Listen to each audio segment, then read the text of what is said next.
Pressure and fluid statics. When I say fluid statics, it means we have a quantity of fluid inside a container and with a zero velocity. We don't have a displacement of fluid from one point to another point. In the case of fluid dynamics, we take a tube and inside we have fluid will displace from one point to another point. For example, we take, in the case of fluid dynamics, we have a big reservoir and inside we have fluid. And here we have a displacement of fluid from this point to the outlet. Okay, this is in the case of fluid dynamics and we have a velocity v. Now we have to talk about fluid statics. The second point, I want to take a special case of ideal fluid. I mean, we don't take the viscosity into account till now. Okay, between particles in general, in the real case, we have a friction. In the ideal case, we take a negligible value of collision between particles of fluid. We can say we have an ideal state, an ideal fluid, and we can use PV equals to an RT. Now, I want to define, first of all, the density. The density is noticed by rho is equal to the mass divided by the volume. The mass in kilogram and the volume in m cube. The density of an ideal gas, here I can calculate rho in function of m molar mass times p pressure divided by RT. We have to find this relation. To find it, we can start by PV equals to nRT. PV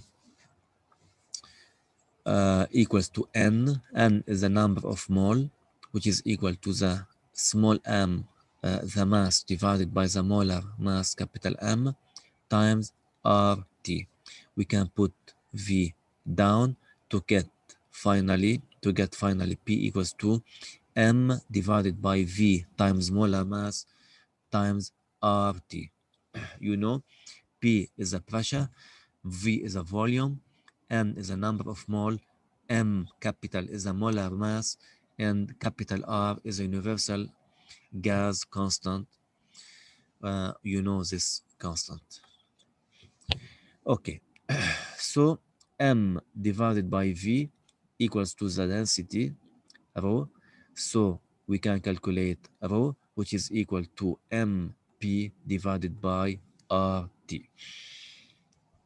So just a definition of the density in function of MV and in function of this one. Also, I can define the specific gravity or relative density. When I say specific gravity, I mean we have capital S G, relative density capital R D. In the case, as definition, specific gravity is the ratio of densities or weights. For example, in the case of a gas, the relative density equals to the ratio of the densities of gas and air. Okay? In the case of liquid, the specific gravity equals to the density of the sample. I mean, maybe you can have water, mercury, alcohol, oil, any liquid divided by the density of the liquid, which is equal to 1000 kilogram divided by meter cube or 1 gram divided by centimeter cube. Okay, this is about the specific gravity. We go to the pressure. About the pressure is defined as the force per unit area. In general, if I take a plane like this and we have an object here, let's say we have this rectangular object, okay, like this, okay. Here we have a table like this. This box is in contact with the plane with a surface A, and we have the weight of the object, so the pressure applied by the box on the plane equals to F divided by A, where F is the weight of the box, which is equal to mg divided by A. In general, we cannot use this function or this expression between PFA if P is not constant at any point on A. Okay, for example, P at this point must be equal to P at this point and P at this point. At any point here, we must have a constant P. So the total F applied equal to P times A. Okay, now in the case if P is constant, if P is not constant, I give you an example. We have, for example, this container. Inside we have a quantity of water. Let's say we have like this.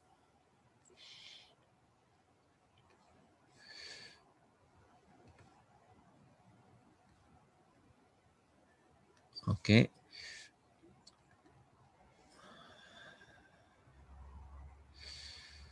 it's okay. I am not very okay. Inside we have water. Okay, this quantity of water inside, and at the bottom we have the area equals to A. So the quantity of water, uh, the water is in contact with the bottom of the container at A. So the total weight here is down, applied on this area. Okay, so P here is equal to P here. We have a homogeneous plane. So we have a constant P here. In this case, we can say the total F of the total pressure applied on the bottom of the plane, we can say here P1, which is equal to F total divided by A, where F is the weight of the total amount of water. Okay, we can say mg divided by A. So here we have the case where P is constant at any point on the area A. So F total exerted by the total amount of water equals to P1 times A. What about the lateral face, the lateral wall of the container? The lateral wall, okay, we have water inside. We don't have a constant P. Let's say we have this area S, for example, and you know P as the point 1 is not equal to P as the point 2 is not equal to P as the point 3. So P is not constant at any point in this area. Me, I want to find the total F applied by the water on this lateral face. I want to find F. Let's say I want to find F2. Okay, as P is not constant at any point on this face, we cannot use P equals to F divided by S. Okay, we cannot say here F total is not equal to P total times S. In this case, we have to take a small element, a small area here of ds where we have a small f applied here with delta f. We can say delta f2 is applied on delta s, and you know here that p is constant at any point inside this small element. So here we can apply this relation p equals to delta f divided by delta a, because p is constant at any point inside delta a. So delta f equals to p delta a.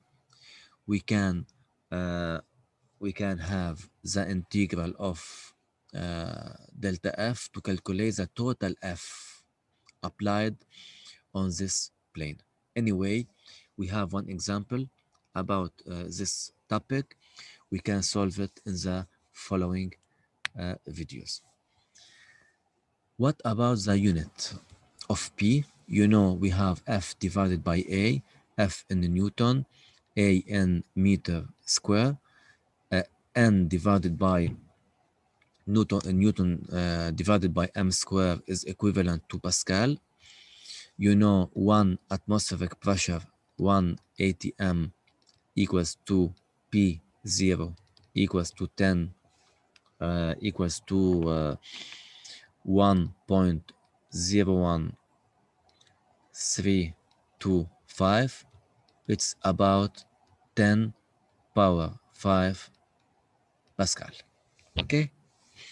And we can say 1 bar equals to 10 power 5 Pascal. In general, we have to calculate in SI unit. We have to use Pascal as a unit of P. Okay? Uh, okay, the second point, you have to know if we have a quantity of fluid for the same level, if we have 2 points at the same level and in the same liquid, they have the same pressure. Okay, for example, I take an example here. We have a big container. Inside we have point A, B, C, D, E, F, G, H, I. Okay, as you see, the point A, B, C, D, E, F, G are in the same level, and here we have the same level and the same liquid, because here we have water and here we have mercury, we have Hg. As we have A, B, C, D, E, F, G have the same level and same liquid inside the water, okay, they are connected by the same liquid. So we can say PA equals to PB equals to PC DFEG. And if I take H and I, they have the same level, but they are in a different liquid. Okay, uh, we have two liquids. In this case, we can say pH is not equal to PI. The second point, as you see here, P is always, in general, if you have P, so we have F. P equals to F divided by S. When I say P, the direction of P is equal to the direction of F. Always F and P are perpendicular to the surface. As you see here, here A has a right angle, B has a right angle, PC also, PD, PE, PF, PG, PH, PI. Okay, and you see here as magnitude PA equals to BB to BC to BD, and they don't have the same direction. We can say here P is independent to the direction. It's a scalar quantity. Okay, just we need to calculate the value, the magnitude of P. Okay, let me define the absolute pressure, the gauge pressure, and the vacuum pressure. I want to just, as definition, the absolute pressure is simply the actual pressure at a given point. Is called the absolute pressure. It's measured relative to absolute vacuum. You know, if we have a vacuum, it means we have zero P. P equals to zero. When I calculate the value of P at any point, so I calculate the absolute pressure. Okay? What about the gauge pressure? The gauge, you can write GAGE or GAUGE. You pronounce it gauge. Okay? Gauge. The gauge pressure, in general, you have gauge pressure if the value of the absolute pressure is greater than of P atmospheric, P0. For example, here we have P ATM is here, you know, is equal to 10 power 5 Pascal. If I calculate P absolute and it's greater than P atmospheric pressure, in this case, we can have P gauge, which is equal to P absolute minus P ATM, P0. So the gauge P gauge equals to P absolute minus P atmospheric pressure P0. But if the calculated value P absolute is less than P atmospheric pressure P0, in this case, we can say we have P vacuum. P vacuum, which is equal to P atmospheric minus P absolute. This is P vacuum equals to P ATM minus P absolute. Just remind, you have to know the definition, and in the next video I will talk about the gauge pressure in details.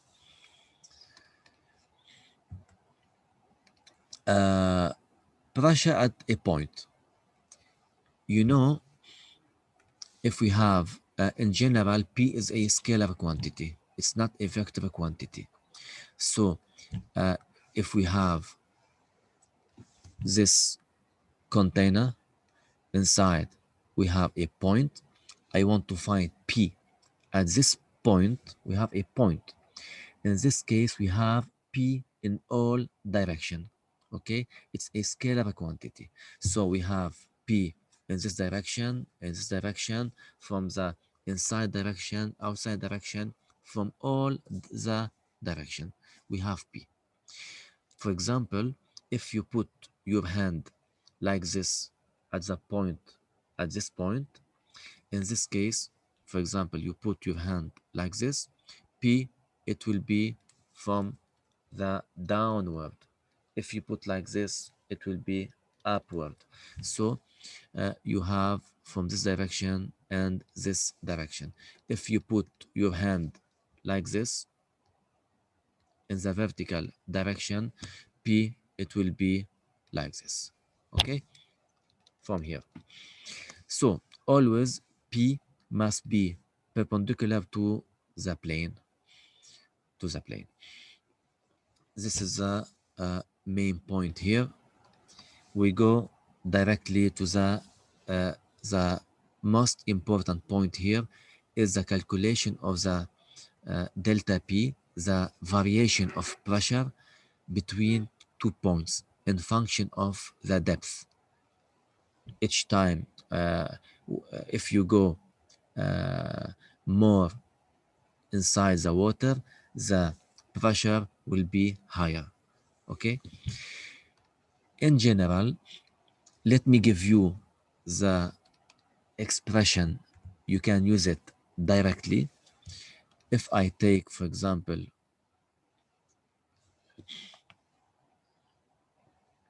we have this container,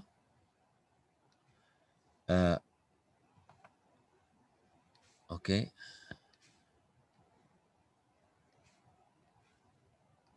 and uh, inside I want to calculate. Anyway, let me simplify the situation. Simply, we have a water, okay, like this. And I want to calculate P at any point inside. For example, here we have a point 1, and here we have a point 2, and here we have point 3. First of all, you have to know in the external medium we have atmospheric pressure P0. So as this point is in contact with the external medium, so at this point we have P0, P ATM, 10 power 5 Pascal. Okay.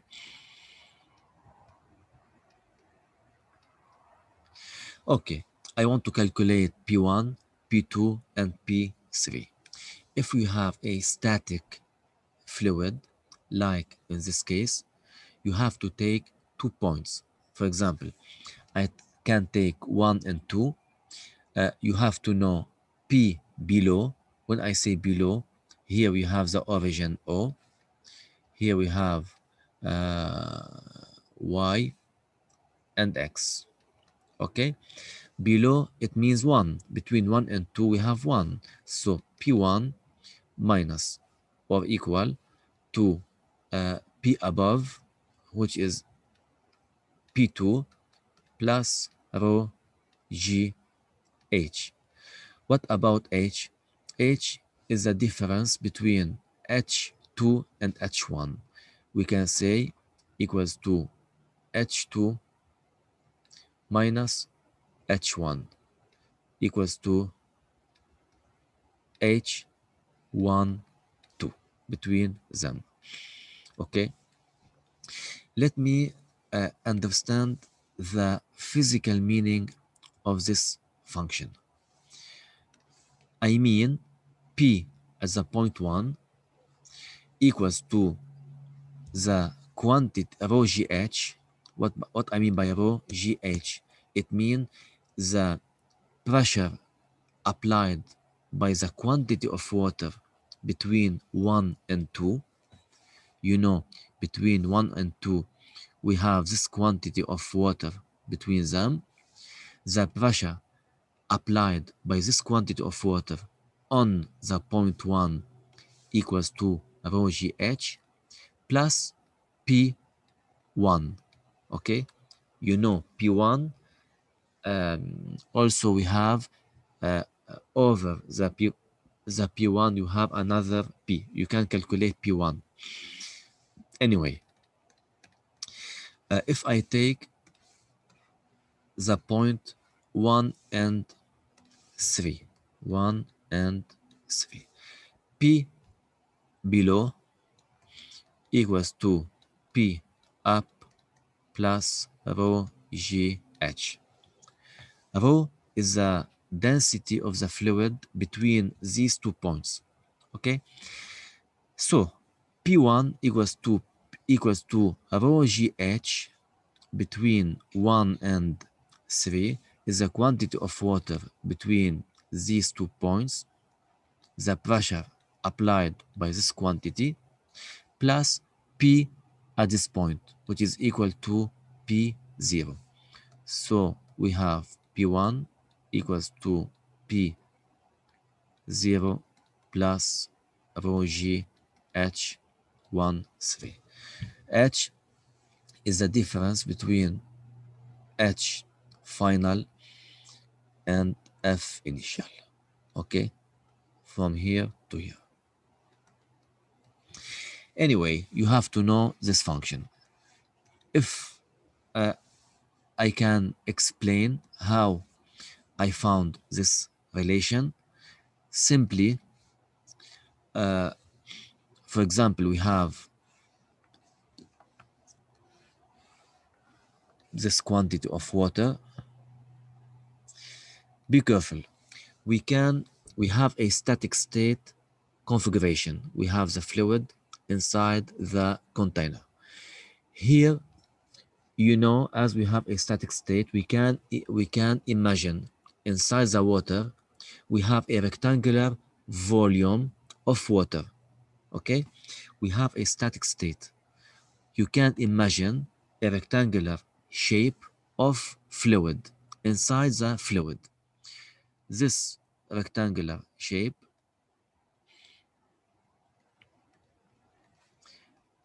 okay, like this. So we have this fluid shape inside the fluid.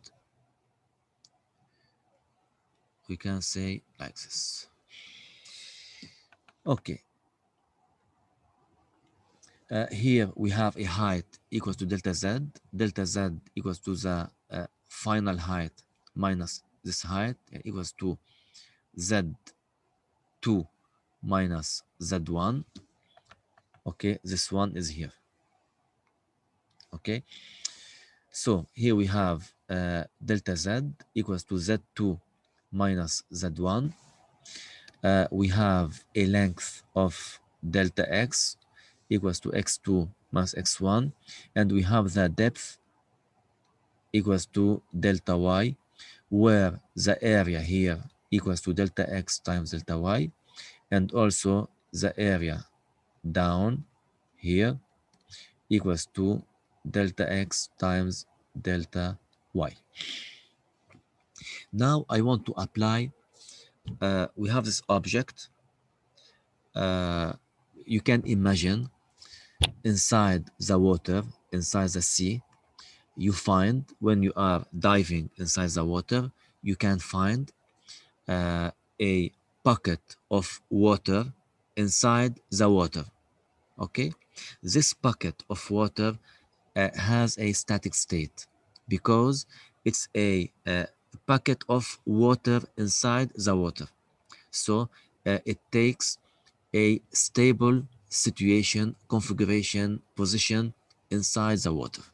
Okay, this bucket of water, I want to apply Newton's second law here. First of all, what is the total force applied on this object? First of all, here from the side we have F, and here we have F on each side, but we can eliminate these two forces because, as you see here, each time you go down, P will increase, so F will increase, and this one will eliminate this one, the opposite, and this one with this one. So the total force applied on the right side will be eliminated by the total force exerted from the left side. Okay, so we don't have a force applied on the x-axis. Now I take just the forces applied on the y-axis. From here we have F2. We have a horizontal surface, and we have a constant P. P here is equal to here. We have a constant P at any point on this level. So we have a constant P at this surface. We can apply P2 is constant, which is equal to F2 divided by A. So F2, we can say here F2 equals to P2 times A. Okay, equals to P2 times A, which is equal to delta X times delta Y. We can apply F1, we have water, we have a forces applied at the bottom of the object. We have F1, uh, it's upward. Also, P is constant at this level, at this level. So P is constant at any point on the plane, the bottom plane. As P is constant, we have F constant. So we have F1 and we have P1 at this point. And also we can say F1 equals to P1 times A, which is equal to P1 times delta X times delta Y. We have F1, we have F2, and we have the weight W, which is equal to M times G. M equals to, M equals to the density times volume times G, density of water. V is a volume, which is equal to delta X times delta X, delta Y times delta Z times G. Okay, we calculated omega, F1, F2. We can substitute all these values in the Newton's second law. Okay, we get finally this relation equals to O. If we divide this one by delta X, delta Y, delta Z, we find finally, okay, P2 minus P1 equals to minus rho G delta Z. P2 is above, P1 is down or below.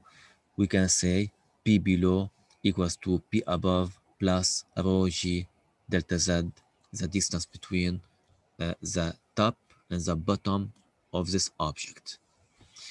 Anyway, finally, you have to know this relation. Uh, Pascal's law. As definition, if we have, for example, I take a tube, you can say in the form of YouTube, okay, YouTube. If you have a fluid inside, as the pressure here equals to the pressure here,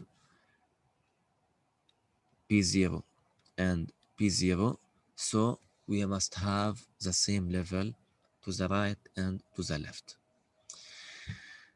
Okay, so we have the same level.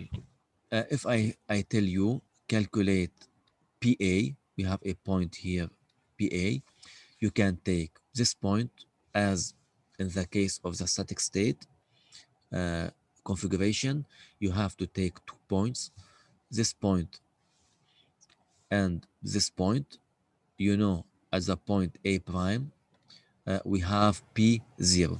So P below equals to P A prime plus rho G H between A and A prime.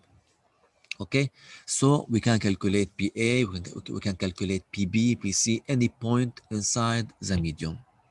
Now, what I want to do, I want to apply an external F on the left side where I can put a piston here and I apply F1.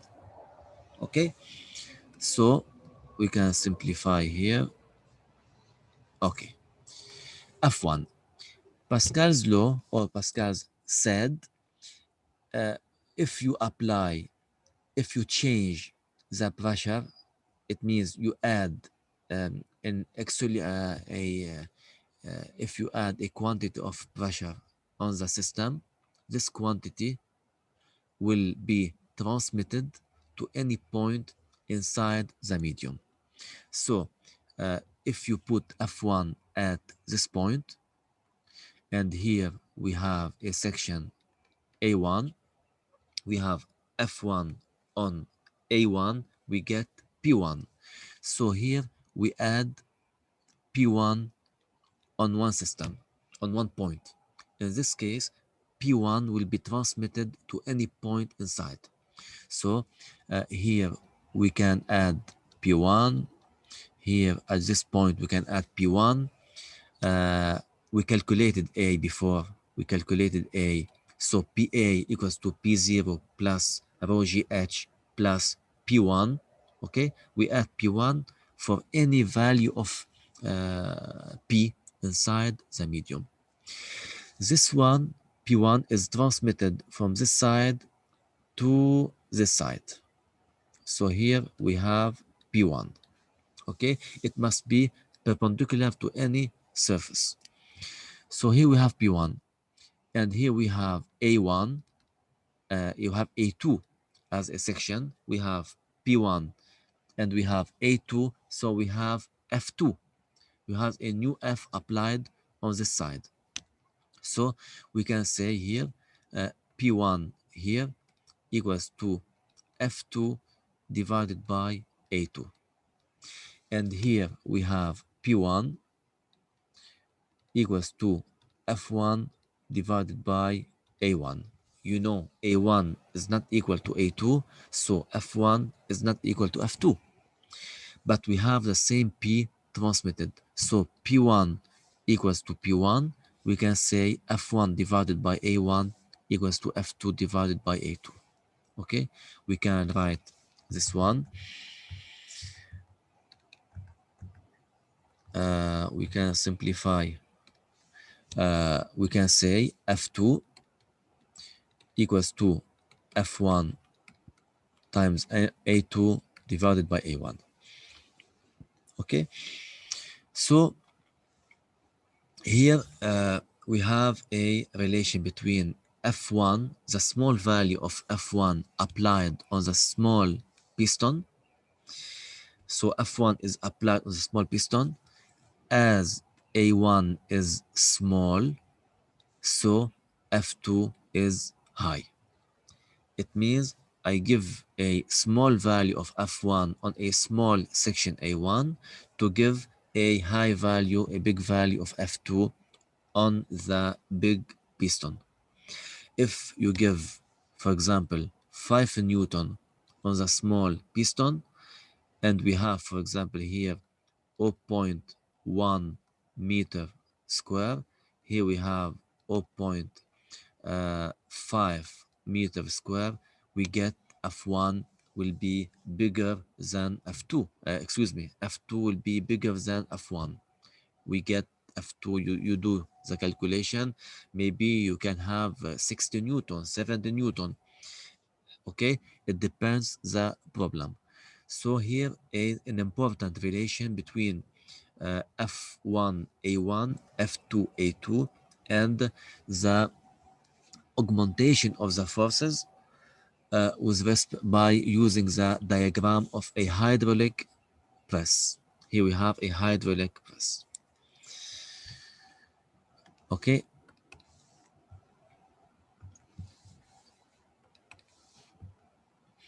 I give a sample example. Here we have initially a container. We have a liquid inside. You know, I want to calculate PA. PA equals to P0 plus rho GH. Okay. P below equals to P high plus rho GH. If I add on the system P, if you calculate PA again, P will be added to the value of PA. So we get here P0 plus rho GH plus P. Okay.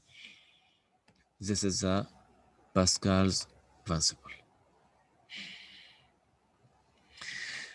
Now let's go to the pressure measurements. I want to measure